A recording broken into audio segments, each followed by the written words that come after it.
a fundamental thing and the primary thing that we talk about in our sales training with credit unions is this importance of the conversation.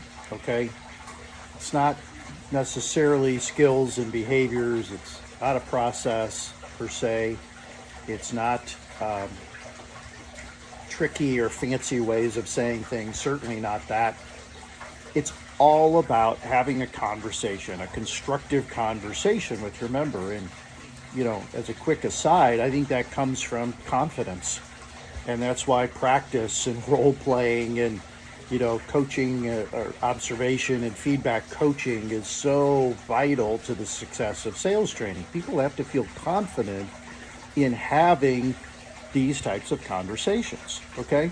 Well, when we talk about any kind of conversation, but especially a sales conversation, you've got to know what questions to ask. You've got to be curious. You've got to be inquisitive. You've got to, really care about that person across the table or at the end of the phone with you, enough to ask them good questions to identify the most important things to them and really understand their need. Okay?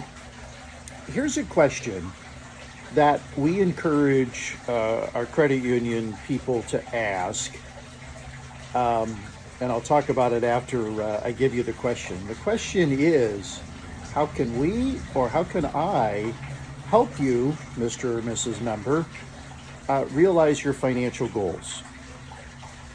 Now, think about that question. Think about you personally. How many times have you been asked that question? If you're like most people, probably not very often, okay?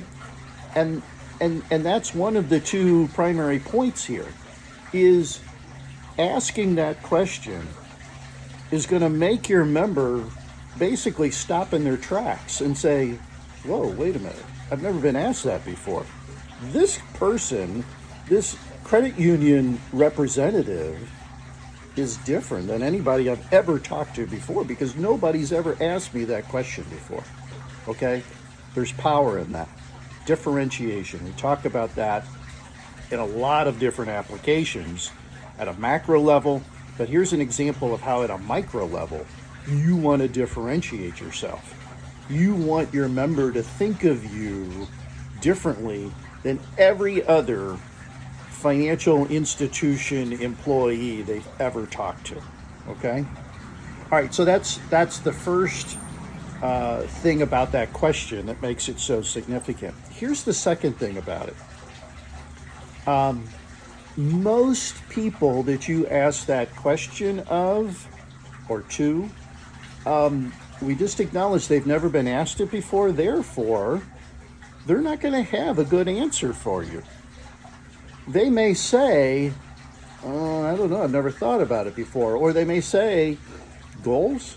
I never thought about having financial goals, They've thought about needs, of course, but even that, I would argue that people don't think too far down the line as far as needs. Generally speaking, their needs are what they need today to put food on the table and to, put gas in their car, et cetera, et cetera.